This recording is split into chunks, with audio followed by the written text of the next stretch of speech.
y gran parte del transporte que hacen los transportistas españoles es transporte internacional. Entonces el tema de la cabina es fundamental.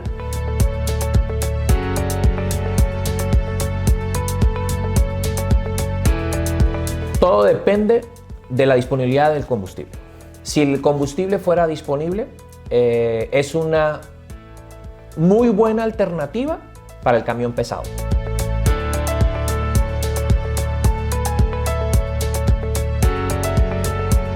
Como se hace tradicionalmente o como se hacía hace 10 años, eso ya no va a funcionar.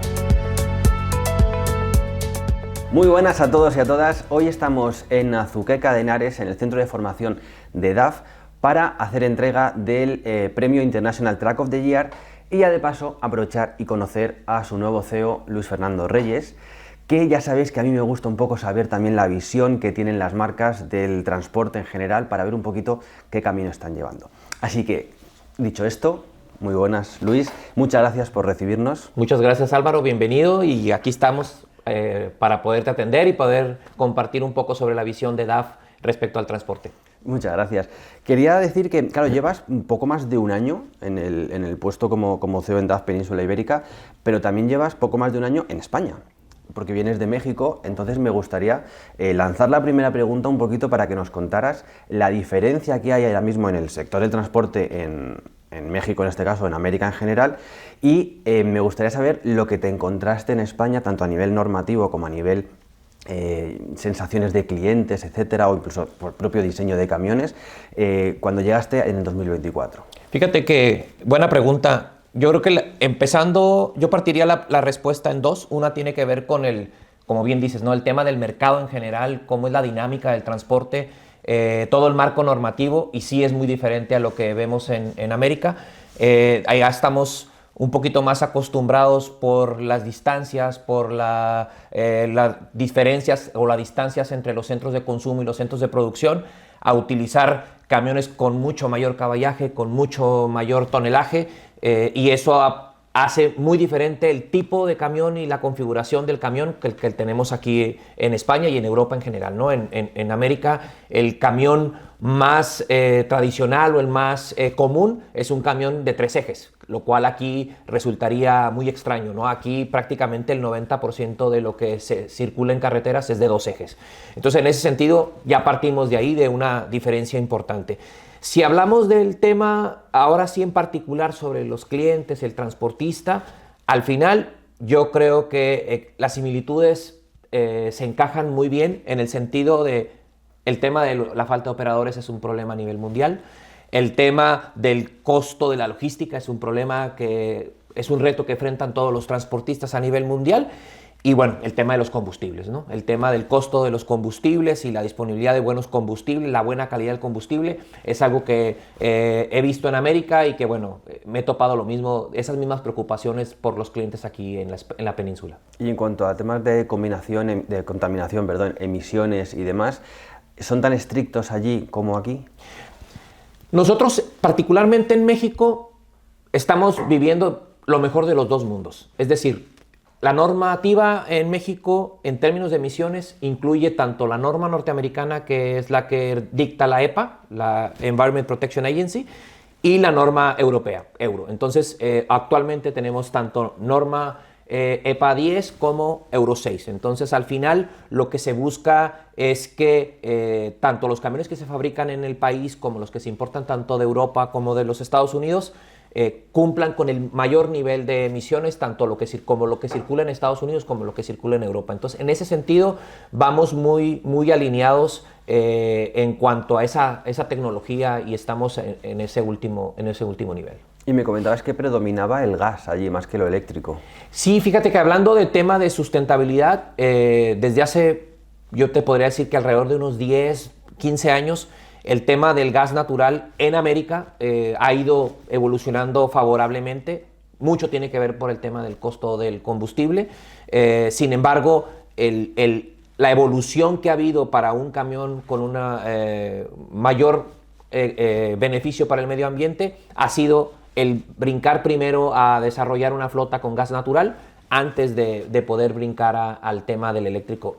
Sobre todo porque disponibilidad del combustible es mayor a la infraestructura eléctrica que se requiere, ¿no? Entonces, en ese sentido, América va hacia ese camino y bueno, aquí en Europa el brinco aparentemente parece ser que es directo del diésel hacia eléctrico, ¿no? Hubo un intento ahí de gas, pero creo que no llegó a cuajar del todo.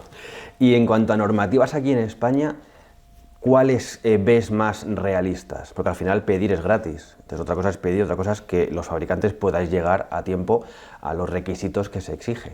Mira, al final lo que yo le comento a los clientes y le comento a los concesionarios, el tema de la normativa para poder brincar a poder tener una mayor mezcla de camiones eléctricos tiene dos factores importantes. Uno tiene que ver con que exista la infraestructura y el otro tiene que ver que exista esa voluntad, vamos a decir, de los gobiernos locales para poder adecuar las normativas para que para el transportista y para el que genera la carga sea un negocio rentable, ¿no? El simplemente decir a partir de mañana todo va a ser eléctrico podría poder poner en problemas el tema logístico y obviamente se traduciría en un costo o una ineficiencia en el costo logístico mucho más alto que terminaríamos pagando los consumidores.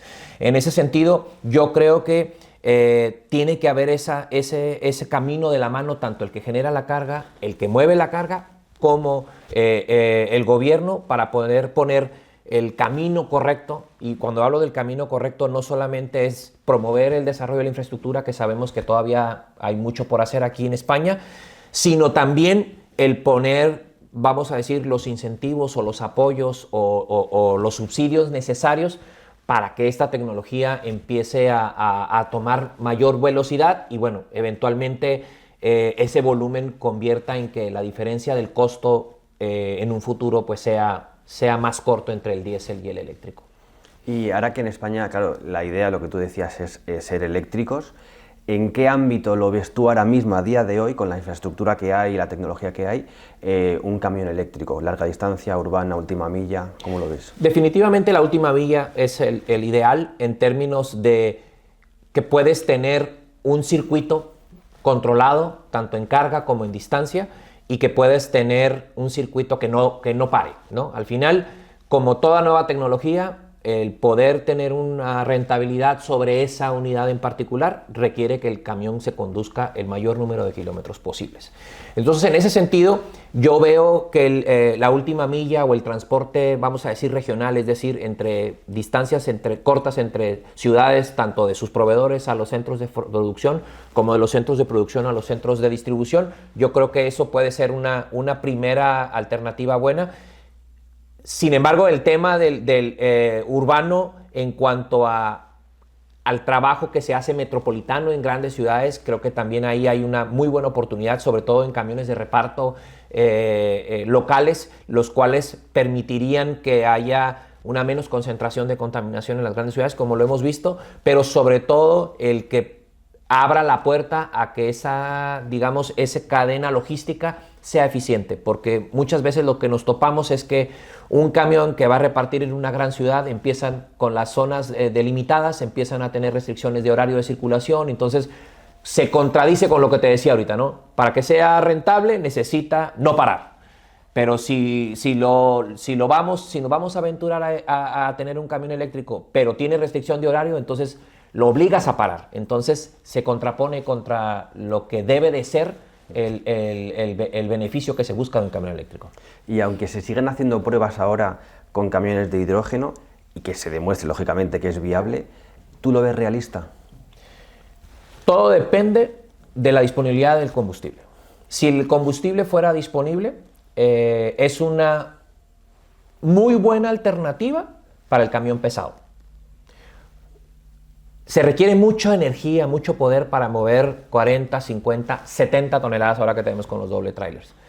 El tema es que para poder tener suficiente poder para mover tanta carga, se requeriría un motor eléctrico de mucha capacidad y prácticamente llevar un remolque de puras baterías para que el camión pudiera tener esa autonomía. Entonces, en ese sentido, los motores de hidrógeno vienen a sustituir un poco lo que hace el diésel y te da los beneficios de no contaminar como un eléctrico, pero con una capacidad de entregar más potencia, que es lo que te permite mover tanta carga. Para los vehículos medianos, ligeros, yo creo que el hidrógeno pudiera ser una alternativa costosa. O sea, eléctrico, recorridos cortos, hidrógeno, recorridos largos. Correcto. Aunque ahora mismo hidrógeno, pues claro, hidrogeneras en España tiene que haber 6 o 7. Poco Es más. correcto, O sea, es muy correcto. a largo plazo. Es correcto. Bien, yo sé que DAF tiene mucho cuidado y mucho contacto con sus propios clientes. Entonces me gustaría saber un poquito en el 2025 qué es lo que más han valorado los clientes de la marca, ya sea el propio producto, la red de servicios, postventa. ¿Qué es lo que más valoran los clientes? Mira, curiosamente, yo aterricé aquí en España cuando DAF decidió lanzar el producto rojo, el Model Year 25, el cual trae unas mejoras importantes en términos de consumo de combustible, con una cadena cinemática nueva, obviamente reforzando todo lo que hicimos con el lanzamiento del modelo anterior, que trae la cabina más amplia y más confortable. No lo digo yo, lo dicen los operadores, y al final lo que ha servido mucho durante este 2025 es el desempeño que ha tenido el vehículo. El cliente, cuando ha probado el camión y lo ha comparado contra el rendimiento de combustible que tiene contra su vehículo anterior o contra otros vehículos, el cliente ha estado muy satisfecho. El tema del soporte que ha tenido la red de concesionarios nos ha permitido el que los talleres sean más eficientes. Se han hecho algunas estrategias con ellos en particular para que la entrada y salida de los camiones a los talleres sea lo más corto posible. Y eso nos ha permitido que el cliente de alguna forma sí esté materializando el que estamos teniendo una genuina preocupación por mantener los camiones trabajando. Y ahora que comentas lo de los talleres, está claro que hay falta de conductores en España, en Europa, en el mundo entero. ¿Pasa lo mismo en otros ámbitos del propio sector, ya sea en talleres, como ingenieros, como demás? ¿También hay falta de jóvenes en este caso? Sí, desafortunadamente, así como nuestros clientes están teniendo problemas para conseguir operadores, nuestros concesionarios están teniendo problemas para conseguir mecánicos. El poder tener técnicos especializados se ha convertido en un problema importante que está limitando el crecimiento o el desarrollo de los talleres. El poder tener horarios más extendidos o el poder abrir otras ubicaciones o extender las actuales está limitado fuertemente por la falta de técnicos. Y mucho de esto lo vemos porque tiene dos vertientes. Una, el desarrollo del producto y de la tecnología ha llevado a que hoy se requiere, digamos, unas habilidades tecnológicas, vamos a decir, informáticas, mucho más elevadas que un técnico de hace 10 años. Es decir, el camión es hoy está más conectado. Para poder diagnosticarlo no necesitas desarmarlo y llenarte las manos de grasa, sino tienes que entender las cifras que vienen en la computadora cuando conectas en el ordenador cuando conectas el camión. Y el problema es que el poder encontrar personas que les guste la mecánica, pero que tengan esas habilidades informáticas, hace que sea mucho más complicado, ¿no? Y bueno, cuando ya encuentras a alguien que sí tiene las habilidades informáticas, como son los muchachos que están saliendo ahora, recién salidos de la escuela, resulta que pues ellos solo quieren entender el ordenador, no quieren meterle mano a la mecánica, ¿no? Entonces estamos en esa coyuntura y bueno, yo creo y estoy convencido que es un problema que están enfrentando no solamente los técnicos de nuestra red, sino los técnicos de los talleres que también tienen los clientes. Y a nivel personal, ¿qué crees o qué acciones se deberían hacer para hacer más atractiva esta profesión? Ya no sea la de conductor, sino todo lo que envuelve al camión. ¿Qué se podría hacer para que la gente vea realmente lo que es? Porque yo creo que el problema es el desconocimiento de lo que es el sector del transporte. Yo lo que creo, y es algo que personalmente he ido promoviendo, es que hay que cambiar el esquema de trabajo.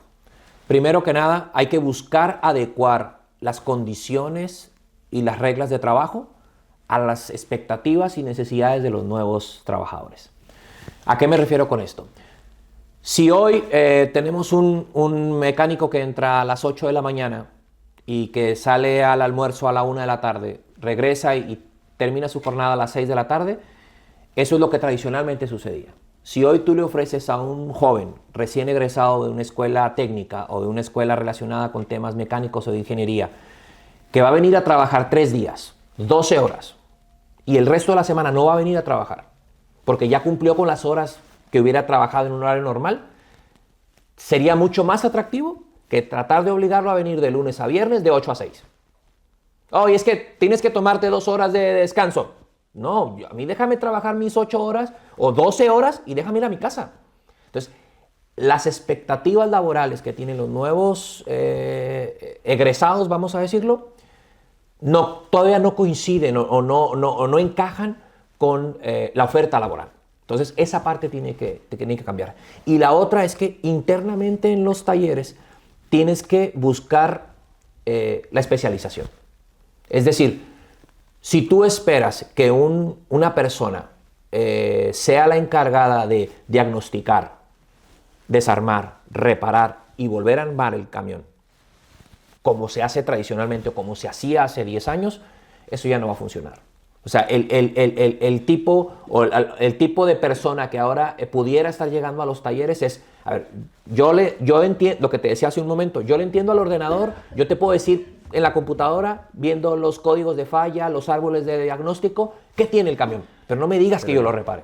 Entonces, muchos de los talleres tradicionales te dicen, están acostumbrados a que llega un camión y ese camión se lo asignan a Juan, y Juan es el encargado de desarmarlo, ver qué tiene, repararlo y entregarlo. Entonces el problema es que si Juan va a trabajar solo 6 horas y luego va al almuerzo 2 horas y luego regresa, el camión tarda mucho más tiempo en el taller. Entonces los camiones cuando llegan al taller ya no deben de ser asignados a Juan. Tiene que haber un grupo de personas diferentes personas que tengan asignado ese camión para que ese camión salga lo más rápido posible, maximizando las habilidades de cada persona en ese grado de especialización. Esa es mi visión de lo que debiera de pasar para resolver el problema de la falta de técnicos. Y para terminar con los clientes, ¿os hacen preguntas sobre el cambio a eléctrico? Porque claro, es algo que está en la comidilla, y más ahora en las cenas de Navidad con todos los cuñados, que sabe de todo de lo eléctrico. Entonces, ¿os preguntan los clientes si es real el cambio a la electrificación, qué tienen que hacer, cómo tienen que gestionarlo? Tengo que reconocer que sí ha habido un cambio a principios del 2025, a finales del 2025, sí ha habido más clientes que han venido a preguntar, platícame un poco de eléctricos. Cuando antes nosotros al principio del año era oye, aprovechando, te platico, ¿qué has pensado de los eléctricos? ¿Los ves viables o no los ves viables? Y ahora para finales del año, en las rondas de clientes que hicimos en el último cuarto del año, sí ha habido más que sale de ellos oye, ¿y tú qué has pensado? ¿Tú crees que sí sea para mi operación? Y bueno, al final los hemos tratado de llevar por independientemente de las condiciones actuales, cuál debería de ser el camino por donde empezar. Es decir, platicar un poquito más a detalle. A ver, platícame, ¿en qué ruta tú lo verías? ¿Cuál ruta tienes tú en la que en un radio de 600 kilómetros pudieras hacer una carga de este tonelaje y que tú sepas que no vas a perder tiempo en la carga y en la descarga de tal manera que puedas hacer un circuito? Entonces ya el cliente empieza a razonar y a pensar por qué sí podría encajar en su flota, ¿no? Obviamente hay clientes, porque sí nos ha tocado, te puedo decir que a lo mejor unos 2 o 3 clientes con los que me reuní al final del año pasado, en las que su cliente, el generador de la carga, sí le ha estado diciendo, oye, como que yo también quiero que empieces a probar eléctricos, ¿no? Entonces eso de alguna forma está también presionando un poco al cliente a decir, bueno, pensemos, ¿por qué habría que buscar un eléctrico? ¿Sí o no? ¿Vale la pena o no vale la pena, ¿no? Entonces yo creo que en ese sentido el cliente ya está un poquito más abierto a platicar del tema. A principios del año pasado, en cuanto tú sacabas el tema eléctrico, decían, no, eso no es para aquí. Eso déjaselo allá a los del norte de Europa, que se sigan peleando ellos con eso. Aquí nosotros no queremos eso. Entonces, sí, ya es un poquito más, ya está en la plática un poquito más común de lo que era a principios del año pasado. Claro, y un eléctrico al final todos saben que es más caro que un diésel. ¿Tenéis cierto miedo o respeto a los productos chinos que vienen con un precio más económico, eléctricos también? Mira, yo creo que al final, más que miedo, no puedes dormirte en tus laureles, como se dice comúnmente. bueno, en México, que quiere decir que no puedes menospreciar a ningún competidor, ¿vale? Al final, si un vehículo que no son de los que se venden tradicionalmente aquí, es decir, de las marcas europeas, entra al mercado, al final necesita cubrir otras cosas más adicional a traer un producto a un precio muy accesible con una tecnología de último nivel. Al final hay otras cosas más que debes de meter a la licuadora para poder tener una fórmula oportuna. Al final el cliente, el transportista, lo que está buscando es un camión que le ayude a resolver sus problemas de transporte, ¿no? Y al final no solamente es el precio, ni solamente es que este es eléctrico y tú ofreces un eléctrico a unas condiciones muy diferentes. Tiene mucho que ver con el soporte postventa, tiene mucho que ver el que tengas una red de concesionarios que esté contigo y detrás de ti.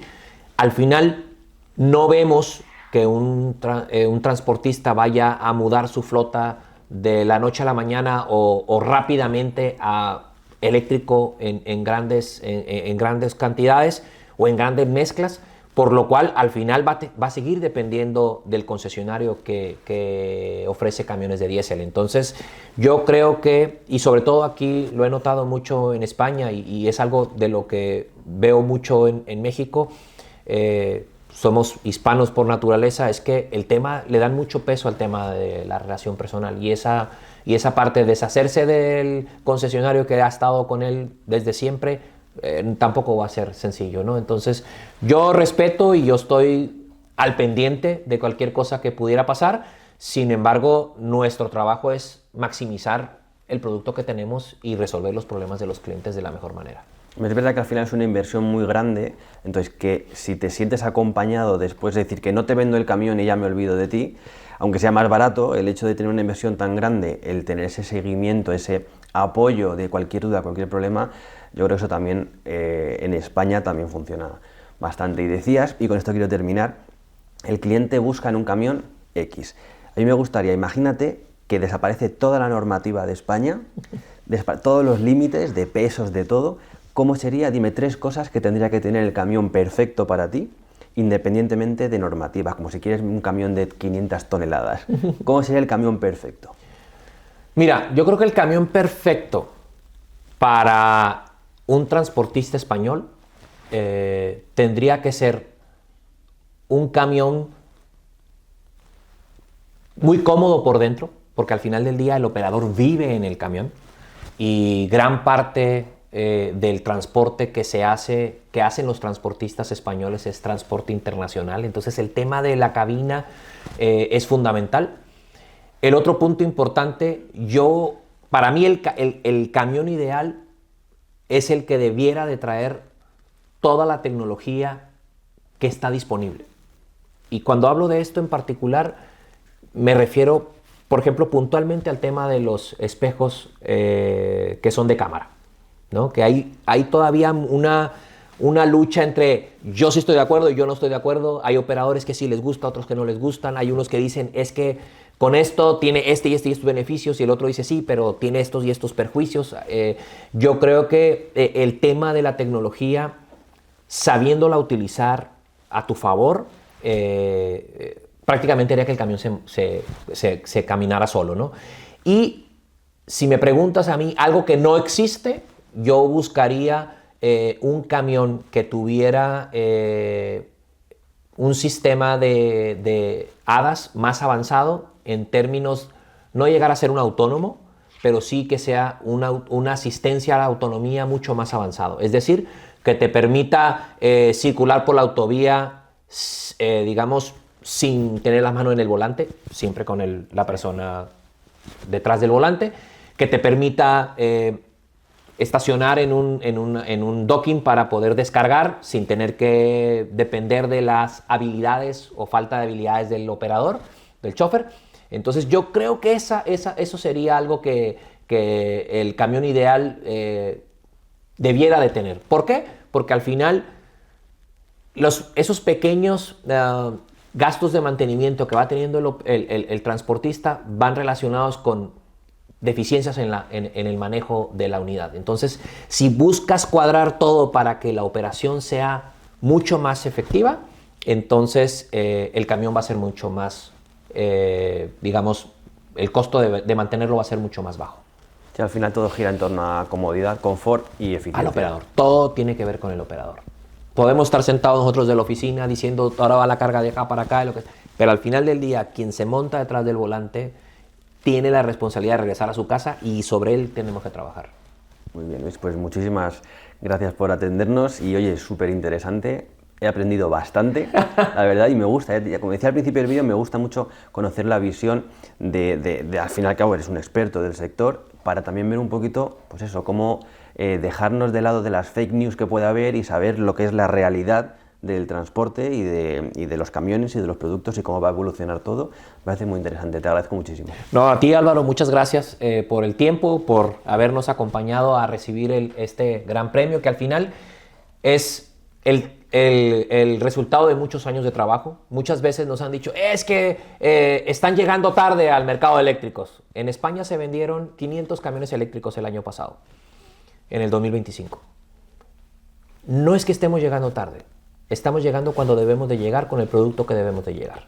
Y PACCAR en particular ha sido siempre muy dedicado en no acelerar los desarrollos de producto. Todo tiene que tener un nivel de maduración y no vamos a poner en manos de un operador o en las carreteras un producto que no estemos 100% seguros de que es el camión idealmente desarrollado para esa aplicación. Y por eso es que estos nuevos camiones no es un camión de diésel electrificado, es un camión que nació eléctrico. Entonces, en ese sentido, todo el desarrollo de la ingeniería, de cómo armar los componentes, cómo acomodar los componentes, cómo aprovechar el desarrollo de las nuevas cabinas, siempre pensando en el operador, estamos sumamente convencidos de que estamos llegando en el momento que debemos de llegar. Quizá unos llegaron antes, pero quizá no tienen el producto en las condiciones en las que tenemos nosotros de madurez tecnológica para poder ofrecer, convencidos estamos, el mejor producto, y por eso es que hemos recibido este premio. Muy bien, pues enhorabuena y muchísima suerte en el futuro. Muchas gracias.